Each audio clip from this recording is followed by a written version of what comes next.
Kalau bisnisnya John LBF ini nipu, investasi bodong, udah dari kemarin saya berurusan dengan pihak berwajib.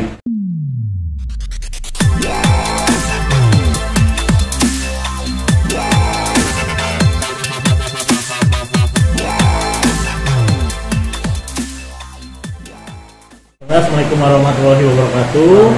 Salam sejahtera bagi kita semua. Sebelumnya terima kasih kepada rekan-rekan media yang telah hadir ya, yang telah menunggu kami tadi. Juga dalam kesempatan ini saya Mat Jamat selaku kuasa hukum dari 3 tergugat ya. Dari tergugat pertama PT Lima Sekawan Indonesia, kedua Bapak Sabar Padaman Lemban Tobing, yang ketiga tergugat ketiga adalah Bapak Henry Kurniadi atau yang biasa kita kenal ada Bang John LBF, terkait gugatan dari PT Adidharma Eka Prana yang sudah diregister juga pada nomor perkara 196-PDT-G-2023 di PN Jakarta Selatan yang terregister terdaftar 21 Februari kemarin ya. Kemarin dalam agenda mediasi antara penggugat tergugat tidak mencapai titik temu ya. Dari 3 kali juga ada kaukus juga yang dihadiri para pihak juga kan. Akhirnya tidak ada titik temu, dan tanggal 15 Mei kemarin dari saat pembacaan gugatan dari kuasa hukum penggugat dalam hal ini PT Adidharma Eka Prana, dia merevisi gugatan hadapan majelis hakim, lalu kita pelajari, dan akhirnya pada tanggal 29 Mei ini kita menjawab sekaligus melakukan gugatan rekovensi, gugatan balik, dan juga kita juga melakukan eksepsi terhadap gugatan dari PT Adidharma Eka Prana. Yang menarik di sini kawan-kawan adalah pada tanggal 29 Mei 2023 sini sudah ada jawaban dari penetapan hakim ya, yang kita peroleh dari sistem informasi penelusuran perkara terhadap gugatan yang digugat kepada klien kami sebagai tergugat. Di sini bisa dilihat menetapkan, 1, mengabulkan pencabutan gugatan penggugat. Artinya penggugat itu mencabut gugatannya. Yang kedua, memerintahkan panitra agar mencoret perkara perdata 196-PDT-G-2023 PN Jakarta Selatan dari register perkara. 3, menghukum penggugat membayar biaya perkara sebesar Rp1.438.000. Ini resmi ya dari SIPP Jakarta Selatan. Dan kita pun juga surprise setelah pada tanggal 15 Mei kemarin dia merevisi gugatannya. Sekarang sebelum tanggal 29 Mei dia kemungkinan sudah mengajukan pencabutan gugatan, dan akhirnya dikabulkan sama hakim pada tanggal 29 Mei 2023. Padahal kita juga sudah menjawab gugatannya, mengeksepsi, kita bantah semua, dan kita juga melakukan rekovensi yang poinnya adalah kita menggugat rekovensi 25 miliar kepada penggugat ya, karena PT Adidharma karena telah menyebabkan kerugian imaterial pada klien kami, pada 3 klien kami seperti itu. Dan kita juga sangat-sangat kaget pada saat ini dia sudah mencabut gugatannya, yaitu pada nomor register 196-PDT-G-2003 di PN Jaksel seperti itu. Kenapa menuntut 25 miliar? Ya, karena kita sudah menelaah kerugian klien kami, dan ini kan bentuknya imaterial. Sebenarnya kita nggak perlu merinci kalau imaterial. Yang penting kita gugat rekovensi, dan memang ada beberapa kerugian dari press release yang kemarin sekitar pertengahan bulan ini ya, Februari kemarin kalau nggak salah, dia melakukan press release yang melakukan tuduhan-tuduhan kepada klien kami, dan itu menyebabkan ya tentunya kerugian imaterial kepada klien kami seperti itu. Dan ini pun dari gugatan perdata dia sempat direvisi pada tanggal 15 Mei kemarin di depan majelis hakim ya. Kita pelajari dan kita juga tentunya menolak perubahan revisi itu karena menurut kami sudah memasuki pokok perkara dan kita sudah melakukan rekonvensi dan saat 29 Mei kita cek ternyata udah ada penetapan hakim bahwa penggugat isinya mencabut gugatan terhadap PT Lima Sekawan dan para tergugat lainnya seperti Bapak Sabar Pademan Tobing dan Bapak Henry Kurniadi alias John LBF. Kurang lebih seperti itu. Bang John, gimana nih Bang John melihat si AE atau PT Adidarmanya mencabut gugatan perdata ini? Yang pertama sih, saya kemarin dapat laporan dari Pak Maji Ahmad selaku kuasa hukum perusahaan saya dan kuasa hukum Asabar dan saya. Geli sih, saya ketawa sih. Maksudnya inilah, jadi dari sinilah publik bisa menilai gitu loh. Ya, dia kira saya cupu, ternyata saya suhu ya kan, cuak gitu kan. Karena kita ini menjalankan perusahaan, menjalankan bisnis itu dengan good corporation banget gitu. Jadi data-data ya, bukti-bukti percakapan, semuanya itu lengkap semuanya, nggak ada yang terlewat semuanya ya. Jadi kalau saya melihat ini ya sekarang alhamdulillah, syukur alhamdulillah dengan dia cabut gugatan dari PT Adidarma ini, kuasa hukumnya si Arif Edison itu kan artinya ini menjawab gitu. Ini juga ikut menjawab juga bahwa apa yang dia tuduhkan, apa yang dia sangkakan, apa yang dia dalilkan ke saya, ke perusahaan saya, ke partner saya, ya teman-teman bisa lihat dari prosesnya aja, dia ada merevisi gugatan. Nah, itu sebenarnya kan nggak kerugian, merevisi kerugian. Ya sebetulnya kalau saya lihat indikasinya saya belum tahu nih. Tujuan, maksud dan tujuan kenapa dia cabut gugatan ini, ya kan? Ya mungkin nih ya, mungkin kalau dia berpikir dengan dia cabut gugatan ini, terus saya jadi memaafkan, terus saya jadi menyetop proses pidana yang saya lagi laporkan di Polda Jakarta, Polda Metro, Polres Jakarta Selatan, ataupun Polres Jakarta Utara. Saya jawab tegas, tidak akan pernah saya hentikan laporan polisi saya terhadap saudara AE. Ya, apalagi yang di Polda Metro Jaya ini terus berjalan, saksi-saksi terus dipanggil. Saya waktu itu yang saya sampaikan ke teman-teman waktu SPDP-nya surat perintah dimulainya penyidikan itu kami terima, ya sampai sekarang terus berjalan. Jadi tidak ada yang mandek. Semuanya berjalan terus. Ya, patut diduga sih, mungkin dia ketakutan, patut diduga ya. Tapi kan saya nggak tahu dengan ini kan saya nggak bisa membaca pikiran orang. Tapi secara otentik teman-teman bisa dapat update ini bahwa dicabut nih gugatannya. Jadi gugatan ke perusahaan saya bahwa katanya saya menipu 1,8 miliar ya, ini dia cabut. Gitu, ya. Kembali lagi ini juga salah satu pencerahan untuk publik juga. Karena gini teman-teman, saya harus sampaikan ya.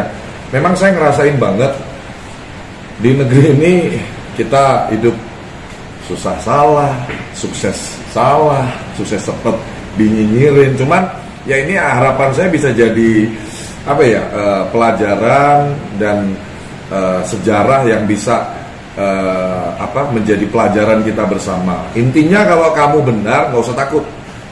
Intinya kalau kamu menjalankan bisnis dengan halal nggak usah khawatir. Ya, saya berapa kali sampaikan kalau bisnisnya John LBF ini nipu, investasi bodong. Udah dari kemarin saya berurusan dengan pihak berwajib. Setiap hari saya live TikTok, setiap hari saya posting, mukaku ada di mana-mana, kantorku jelas, bisnis saya ada jelas, websitenya dan lain-lain. Ya, terus saya juga sekaligus mau sampaikan juga di era digital ini, semua orang ini bebas berlomba untuk menuju kesuksesannya. Tolonglah generasi jadul, generasi tua, jangan mematahkan pola pikir, mencuci otak, mindset generasi muda ini. Katanya sukses itu butuh puluhan tahun. nggak zaman lagi. Sukses di era digital sekarang ini, semua orang bebas untuk berlomba-lomba, berjuang untuk mencapai hidup yang lebih baik lagi, ya. Karyawan saya pun makin nambah terus, bisnis saya, ini saya mau buka coffee shop di daerah Tangerang dan lain-lain gitu ya. Jadi bisnisnya semua bisnis real, bisnis yang bisa dicek, bisa didatangi, ya. Dan klien-klien saya itu seluruh Indonesia. Makanya kalau transisi kehidupan saya ini bergerak cepat secara ekonomi, secara kemakmuran, saya bertumbuh cepat, ya karena memang nggak ada yang aneh. Transaksi saya besar, klien saya dari Sabang sampai Merauke, dari Aceh sampai Papua, transaksi saya gitu. Jadi klien-klien kita tersebar di seluruh Indonesia. Apalagi di era online seperti ini, harapan saya teman-teman yang hari ini lagi berjuang untuk menuju kesuksesan, jangan pernah mundur. Jangan pernah takut selama Anda menjalankan bisnis yang jelas, bisnis yang real, nggak nipu, nggak merugikan masyarakat, nggak usah khawatir. Negara ini sangat fair dalam melindungi hak-hak hukum warga negaranya. Selama bisnismu itu benar, selama bisnismu itu tidak merugikan masyarakat, maju terus pantang mundur. Gunakan media sosial, gunakan internet, gunakan teknologi sebaik mungkin untuk men-scale up bisnis kamu, untuk mengekspos bisnis kamu sehingga cepat berkembang, gitu. Ya, saya tidak akan pernah menghentikan proses laporan saya terhadap saudara AE, akan terus berjalan. Dan kalau sekali lagi saya pertegas, kalau ada saudara AE terpikir di benaknya sekilas aja, aku mau minta maaf deh sama John LBF, mau mencoba untuk RJ minta damai gitu atau apa, urungkan niat Anda itu, karena memang Anda akan saya jadikan pelajaran berharga untuk generasi kita, generasi muda kita, masyarakat Indonesia. Freedom of speech dilindungi di Republik ini, di negara ini. Akan tetapi jangan ngawur tanpa fakta dan data, karena patut diduga juga ya, ini patut diduga ya. Ini murni dia ini juga kesel, terus mungkin iri, karena saya melihat dari aktivitas media sosialnya, kegiatan usahanya ini sama dengan saya ya.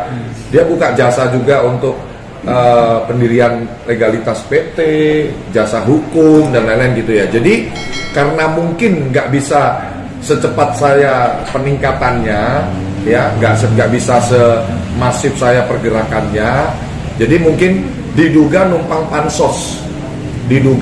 pansos supaya apa ya, biar dia mungkin dapat klien juga gitu, dapat simpati. Teman-teman bisa lihat dari kegiatannya sekarang masyarakat Indonesia itu udah pinter banget.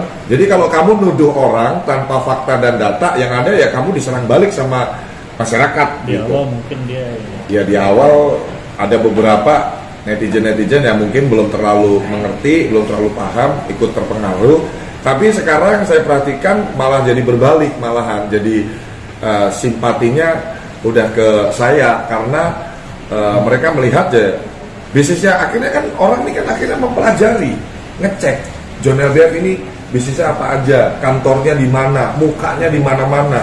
Kalau bisnis yang nggak jelas ngapain? Lagian teman-teman saya harus kasih tahu, percuma juga kamu mau bisnis, mau cepet kaya dengan cara merugikan masyarakat.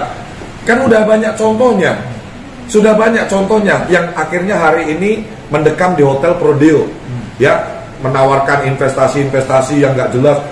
Naruh duit di sini, terus kamu nanti bisa untungnya segini dalam waktu singkat. Endingnya udah jelas, endingnya udah kebaca, ujung-ujungnya masuk hotel Prodeo, ya. Kalau saya sebut lah itu, kalian udah pada paham lah, ya. Tapi John LBF ini beda. John LBF ini generasi yang beda nih, sosok yang beda. Memang real pekerja keras, memang real menjaga customer satisfaction, memang real mengelola karyawan, mensejahterakan karyawan. Anak-anak muda disuruh jangan lama-lama jadi karyawan. Kalau banyak kan pengusaha-pengusaha, kamu kalau bisa kerja sama saya 10 tahun, 15 tahun. Kalau saya enggak, 2 tahun, 3 tahun aja kerja sama saya. Habis itu jadi pengusaha, belajar yang banyak. Malah saya suruh belajar di tempat saya. gitu. Jadi ya harapan saya dengan berita ini publik juga bisa menilai, dan kalau masih ada keraguan dengan kegiatan usaha saya, silahkan datang, silahkan dicek, silahkan ditelusuri sedetail-detailnya. Bareskrim, Polri, Kepolisian Republik Indonesia, PPATK, apalagi KPK, ada nggak John LBF itu nerima Rp1 pun dari, mohon maaf, koruptor? Cek aja, Rp1 pun, saya bilang nih, Rp1 pun tidak ada saya bersedia atau pernah menerima uang haram dari koruptor kah atau money laundry kah. Cek. Daripada menduga-duga, daripada suzon, daripada memfitnah, silahkan kita cek. Boleh, saya akan terus ini kan mau launching nih tanggal 10 Juni coffee shop saya di Tangerang. Biasa untuk bisnis yang baru saya buka, saya akan meluangkan banyak waktu saya di bisnis baru saya. Saya akan setiap hari ada di sini, Ruko Sultan Avenue. Kalau mau nyari saya itu paling gampang, live, mukanya di mana-mana. Terus ini saya umumkan. Kalau orang aneh-aneh, semua serba terselubung, nggak berani kasih tahu. Kalau saya mah bebas-bebas aja, dimanapun aja saya tag lagi di mana. Itu teman-teman kurang lebih. Semoga ini jadi pelajaran yang sangat berharga dan penting untuk masyarakat Indonesia. Bebas berpendapat, tapi tetap dalam koridor kesopanan, adab, kesopan santunan, jangan memfitnah orang. Karena urusan hukum itu, serem lah kalau saya amit-amit. Kalau dibilang minjalik, jangan sampailah saya kena urusan hukum gitu. Bang, soal 25M itu kerugian total atau masih angkanya tuh belum pasti atau gimana? 25M ya, saya yang minta ke pengacara saya untuk rekonvensi 25 miliar, dan ternyata setelah kita siapkan angka gugatan 25 miliar ini, dia cabut rekonvensi ini. Kita mau rekonvensi 25 miliar, dia cabut gugatan. Mungkin dia sadar dari kekhilafannya, sehingga dia melakukan langkah cepat, ya, mencabut gugatan di perdata, ya. Tapi kembali lagi, saya sudah sampaikan, tidak akan saya menghentikan kasus laporan saya terhadap saudara AE. Jadi buang jauh-jauh pikiran mau berdamai sama saya. Ketika 25M itu terucap atau dikeluarkan, terus tiba-tiba dia mencabut. Jadi gini, kalau imaterial itu kan hak dari pihak ya untuk menyatakan kerugian imaterial seperti itu. Tidak juga perlu kita rinci, walaupun kita juga ada beberapa kerugian yang mengembalikan uang dan itu di pidana sudah kita berikan kok kepada penyidik gitu. Di Polres Jakarta Selatan, di Polda sudah kita berikan. Kalau untuk di perdata kita melakukan rekonvensi, kerugiannya memang kita tuntut 25M terhadap penggugat seperti itu. Dan ada juga di beberapa ini kita rekonvensi menjawab itu tebal 38 halaman yang akhirnya belum diuji, dia sudah mencabut. Kita pun juga kaget gitu. Penetapan ini sudah bisa dilihat juga di SIPP ya, Sistem Informasi Penelusuran Perkara di PN Pengadilan Negeri Jakarta Selatan. Seperti itu. Bisa kalau saya sih berpendapat ya, bukannya saya punya feeling sih ya, mungkin dia tersadar gitu dari kekilafannya, terus nyabut. Ini dugaan saya, cabut, takut gitu kan, terus harapannya pengen berdamai, arahnya sih ke sana, ya kan. Ya kembali lagi, saya sebelum dia berpikir seperti itu, saya udah sampaikan, saya ini orang yang sangat komit dan konsisten. Saya sekali ngomong A tidak akan pernah berubah jadi B. Kalau saya sudah ngomong A, ya A gitu. Apalagi jejak digital yang saya sampaikan, statement saya kan bisa dicek semuanya gitu. Pokoknya yang bersangkutan ini saya mau jadikan contoh yang sangat penting, karena kan ini masalahnya 25 miliar itu nggak sebanding loh dengan nama baik loh. Ya bisa aja 1 triliun, bisa aja saya mau karena seumur hidup nanti anak saya udah gede ya, tetap aja kan itu muncul kalau ini jejak digitalnya kan masih akan bisa dibaca oleh keturunan saya nanti gede. Tapi ini juga saya mau meninggalkan jejak digital juga, bahwa ini loh bukti, ini loh orang yang gembor-gembor gugat saya, bilang saya ini dicabut nih gugatannya. Ini dicabut nih gugatannya nih. Gitu. Ya, publik bisa menilai. Dan sekali lagi, anak-anak muda semangat. Sukses nggak butuh puluhan tahun. Itu zaman dulu. Itu generasi tua. Kalau bilang sukses itu butuh puluhan tahun baru bisa sukses. Kalau sekarang nggak, udah Pak, contoh-contohnya artis kayak Atta Halilintar tuh, dari AdSense YouTube, dari dia bikin konten-konten, sekarang suksesnya kayak gitu. Atta Halilintar pun juga ini salah satu contoh anak muda pekerja keras sukses dari nol.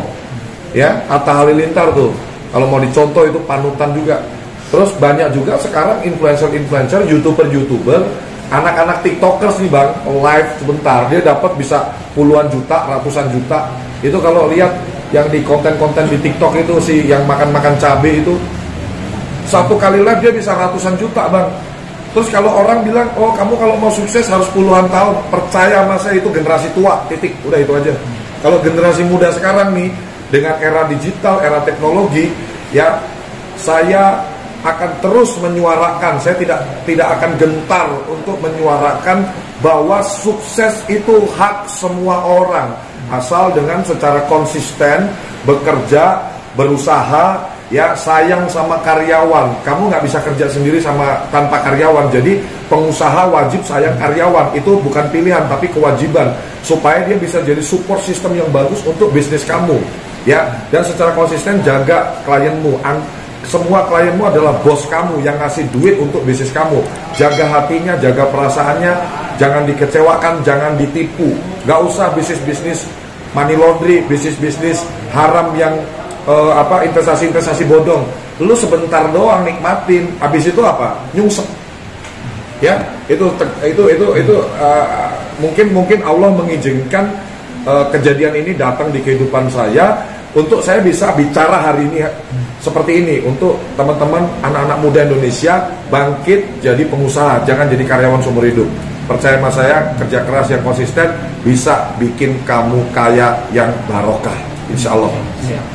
Jadi menambahkan di sini, dari laporan kita pun juga di Polda Metro Jaya kan 310-311 yang kita laporkan saudara Arif Edison dan kawan-kawan itu sudah naik sidik ya, sudah naik sidik.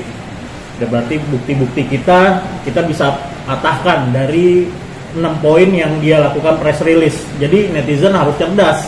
Apa yang dituduhkan kepada klien kami itu tidak benar. Kita berhasil membuktikan dan sudah naik perkaranya, sudah naik sidik. Dan di Perdata dia juga yang dia daftarkan 21 Februari terregister, tanggal 15 Mei dia rubah isi gugatannya gitu. Beberapa isi gugatannya dia rubah, direvisi. Lalu pada tanggal 29 Mei kita mendapatkan penetapan bahwa hakim mengabulkan pencabutan gugatan dari penggugat, seperti itu. Jadi ini buat netizen tuh harus smart lah dalam melihat perkara, permasalahan. Jangan sedikit baru dapat kabar, belum ada pembuktian lalu menyerbu, menuduh. Ini kan dunia hukum, dunia yang penuh pembuktian gitu. Seperti itu. Iri boleh, tapi salurkan rasa iri kamu melihat orang lain yang sukses dengan kamu bekerja keras lebih hebat lagi dari kerja keras kamu hari ini. Rasa iri itu hal yang positif kalau disalurkan ke energi yang positif.